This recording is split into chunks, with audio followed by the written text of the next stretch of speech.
नमस्कार। मैं डॉक्टर अंकुर शर्मा। आज मैं एक सामान्य बीमारी के बारे में बात करना चाहता हूँ जो प्राय अक्सर होती है, जिसको कहते हैं जुखाम। नज़ला भी बोलते हैं, इंग्लिश में इसको मेडिकल टर्म में राइनाइटिस भी बोलते हैं। और इसकी ही एक बड़ी हुई अवस्था होती है जिसको साइनोसाइटिस भी कहते हैं। साइनोसाइटिस के अंदर 4 साइनसेस होते हैं, फ्रंटल, स्फिनोइडल, मैक्सिलरी, एथमॉइड। इनमें म्यूकस जम जाता है, तो उस वजह से ये सिर में दर्द होता है जब सिर आगे की तरफ झुकाते हैं, या मैक्सिलरी के अंदर यहाँ पर पेन होता है, या फ्रंटल में। तो इस तरह के जो पेन होते हैं वो साइनोसाइटिस में होते हैं, जुखाम के जम जाने की वजह से। आज हम ये बात करेंगे कि जुखाम के अंदर क्या क्या बातों का परहेज रखना चाहिए। जुखाम में सबसे ज़्यादा इंपॉर्टेंट चीज़ें जो होती हैं वो ये है कि आपको स्टीम खूब लेना चाहिए। स्टीम इनहेलेशन कम से कम 15 से 20 मिनट तक लेना चाहिए। दूसरी बात यह है कि जब गर्म पानी करते हैं नमक मिलाकर, तो उसके बाद में उसी से ही नाक भी साफ़ करनी चाहिए। नेजल टॉयलेट करने से क्या होता है कि कई सारे वायरस, बैक्टीरिया जो होते हैं जिनकी वजह से जुखाम आगे बढ़ता है और चेस्ट का इन्फेक्शन भी होता है, वो रिमूव हो जाता है। इसी प्रकार से नमक के पानी के गरारे करने से, भाप लेने से ये जल्दी ठीक होता है। फिर मैं अगली बात ये कहूँगा कि इसमें कुछ चीज़ों का परहेज रखना चाहिए, जैसे धूल होती है, धुआं होता है, उन सब से बचना चाहिए। कुछ परफ्यूम्स होते हैं जिनकी वजह से भी ये जुखाम होने के चांसेस रहते हैं। एलर्जी की वजह से भी जुखाम होता है, तो उसमें मशरूम हो गया और इरिटेटिंग गैसेस हो गई, जैसे अमोनिया हो गया, फॉर्मेलिन हो गया। कुछ लोग तेजाब का काम करते हैं जो स्टील वाले होते हैं, तो तेजाब का धुआं हो गया। सिगरेट, पोलन ग्रेन्स, जो परागकण होते हैं, बसंत ऋतु में परागकण काफ़ी ज़्यादा निकलते हैं, तो उसकी वजह से भी जुखाम होता है। कुछ फंगस होती है, कई बार ऐसा होता है कि दीवारों पर सीलन होती है, तो उसकी वजह से भी फंगल स्पोर्स जमा हो जाते हैं, तो उससे होता है, मोल्ड स्पोर्स कहते हैं। कुछ इंसेक्ट्स हो गए, कॉकरोचेस वगैरह हो गए, और कुछ छोटे छोटे भी इंसेक्ट्स होते हैं, पैरासाइट्स वगैरह होते हैं, वो दिखाई नहीं देते हैं, बर्ड्स वगैरह, उनसे भी एलर्जी होती है, तो उनसे बचना चाहिए। कुछ इमोशन की वजह से भी होता है, इमोशनल भी होता है। इमोशन, अगर इमोशनल स्विंग्स हो तो भी जुखाम होते हैं।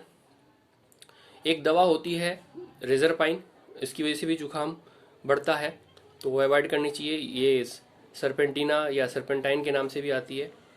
कुछ और मेडिसिन है प्रोपेनोलॉल, ये अवॉइड करनी चाहिए जिन लोगों को बार बार जुखाम रहता है। ओरल कॉन्ट्रासेप्टिव पिल्स, जिन लोगों को जुखाम है, जिन महिलाओं को, वो ओरल कॉन्ट्रासेप्टिव पिल्स का सेवन नहीं करें। अल्फा डोपा हो गया, इस प्रकार की चीज़ें, NSAID हो गए, कुछ डिस्प्रिन वगैरह हो गए, ये अवॉइड करना चाहिए। अल्कोहल नहीं लेना चाहिए, अल्कोहल से भी हाइपर सेंसिटिविटी बढ़ती है, रिएक्शन होते हैं। जो मछली और दूध, फिश, कुछ फिशेस से भी एलर्जी हो जाती है, तो उस चीज़ को, सी फूड्स वगैरह से भी, तो वो अवॉइड करना चाहिए। फ्रूट जूस और मिल्क आपस में मत लें, ये एक गलत कॉम्बिनेशन है। रात के समय में खाना खाने के बाद में आइसक्रीम वगैरह ना लें। ठंडा पानी नहीं पीना चाहिए, इस चीज़ का ध्यान रखना चाहिए। बहुत ज़्यादा गर्म या बहुत ज़्यादा ठंडा खाने से, या खट्टा खाने से, मीठा ज़्यादा खाने से भी कोल्ड बढ़ता है, इस चीज़ का ध्यान रखें आप। अब आती है बात कि हमें किन किन चीज़ों का सेवन करना चाहिए जुखाम के दौरान। जुखाम के दौरान कुल्थी की दाल हो गई, मूली हो गई, कुल्थी की दाल और मूली का सूप बनाकर पी सकते हैं। अदरक हो गया, अदरक को शहद के साथ ले सकते हैं। जुखाम को जनरली ठीक होने में 2 से 3 सप्ताह तक लग जाते हैं। दोपहर का खाना खाने के बाद में सोना नहीं चाहिए। नाक साफ़ करनी चाहिए, जैसे मैंने पहले बताया था। और गर्म पानी की सिकाई हो गई, नाक पे, साइनसेस पे भी सिकाई करनी चाहिए। हल्का गुनगुना पानी जो है बराबर भरपूर मात्रा में पीते रहें, इससे कफ और बलगम पतला होकर निकलता है आसानी से। नेबुलाइजेशन करें और फेस मास्क का जितना हो सके यूज़ करें ताकि इन्फेक्शन ना हो। अब इसके अलावा कुछ और चीज़ें हैं, जैसे लहसुन हो गया, गार्लिक हो गया। गार्लिक भी फ़ायदेमंद होता है जुखाम के अंदर। अदरक हो गया, काली मिर्च हो गई, तुलसी हो गई, भुनी हुई हींग हो गई, कच्ची मूली और मूली का सूप हो गया, ये सब ले सकते हैं। अब बात आती है कि जुखाम के कॉम्प्लिकेशंस क्या क्या हो सकते हैं। जुखाम जो होता है कई सारे वायरसेस की वजह से होता है। जो आधुनिक चिकित्सा विज्ञान की किताब है हैरिसन्स, उसकी हैरिसन्स मेडिसिन के अनुसार कम से कम जो जुखाम के कारण है वो 40% जो होते हैं वायरल संक्रमण की वजह से होते हैं, जिसमें एंटीबायोटिक्स का कोई रोल नहीं होता है। वायरल जुखाम को ठीक होने में 7 से 10 दिन लगते हैं, जबकि बैक्टीरियल जो जुखाम होता है वो 10 से 20 दिन तक ले सकता है। तो इस दौरान जब आपको किसी डॉक्टर ने अगर मेडिसिन प्रिस्क्राइब भी करी है तो उसमें धैर्य रखें, वो तुरंत ठीक नहीं होने वाला, उसमें थोड़ा टाइम लगेगा।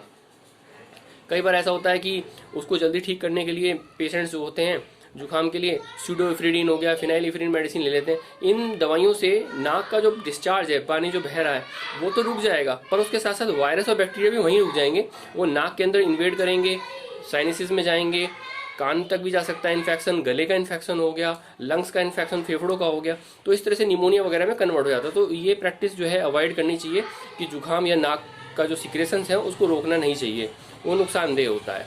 अब आती है बात कि हमारे चिकित्सा विज्ञान में जो बातें बताई गई हैं वो ये है कि वायरस जो है बहुत सारे होते हैं, जैसे सार्स वायरस हो गया, कोरोना वायरस हो गया, जीका वायरस हो गया, फ्लेवी वायरस हो गया, एडिनो वायरस हो गया, और इसके अलावा रोटावायरल डायरिया हो गया, ह्यूमन मेटा निमोनिया हो गया, मीजल्स हो गए, rhino virus, para influenza virus इत्यादि बहुत सारे वायरल संक्रमण हैं जिनसे खांसी, जुखाम, दस्त, दिमागी बुखार होते हैं, परंतु इनके लिए कोई स्पेसिफिक दवा अभी तक नहीं तैयार हुई है। इसी प्रकार से तो उसमें केवल सिम्टोमेटिक ट्रीटमेंट होता है और मरीज को जो है अपनी इम्यूनिटी को बढ़ाना चाहिए। पुराने और बार बार होने वाले जुखामों में एक चीज़ का ध्यान रखना जरूरी होता है कि कई पेशेंट्स को जुखाम का जो कारण होता है वो दांतों का इन्फेक्शन होता है। दांतों में, मसूड़ों के अंदर इन्फेक्शन होने की वजह से वो बार बार होता रहता है, रिकरेंट होता है। तो अपने दांतों की जरूर सफाई का ध्यान रखें या डेंटिस्ट को बीच बीच में दिखाते रहें। पुराने बार बार होने वाले जुखाम जो होते हैं उनमें 90% संक्रमण तो इन्हीं मसूड़ों की वजह से, दांतों की वजह से होते हैं।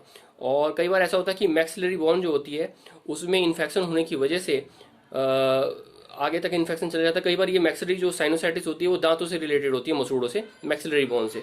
तो इसमें ध्यान रखना चाहिए कि आप अपने दांतों का ध्यान रखें। और पुराना जुखाम फ्रंटल और स्फिनोइडल साइनोसाइटिस में दिमागी बुखार, यानी कि कई बार ऐसा होता है साइनस जैसे फ्रंटल हो गया, स्फिनोइडल हो गया, उनसे जो है दिमाग के अंदर मेनिंजाइटिस होने, दिमागी बुखार, मेनिंजाइटिस और ब्रेन एब्सेस, दिमाग में पस पड़ने, मवाद होने के खतरे रहते हैं। मुंह की हड्डी में मवाद रहने से रक्त की जो वाहिनियां होती हैं दिमाग में जाती हैं उनमें खून का थक्का जम जाता है, जिससे कैवर्नस साइनस थ्रोम्बोसिस हो जाता है। इससे सिर दर्द, बेहोशी होना और देखने में परेशानी होती है। तो हमेशा इस चीज़ का ध्यान रखें कि अपने जुखाम को चिकित्सक से दिखाएं और उनके दिशा निर्देश अनुसार ही आप उसमें चिकित्सा लें, और प्रिवेंटिव जो मैंने बताई हैं परहेज वगैरह उन सब का आप ध्यान रखें। धन्यवाद।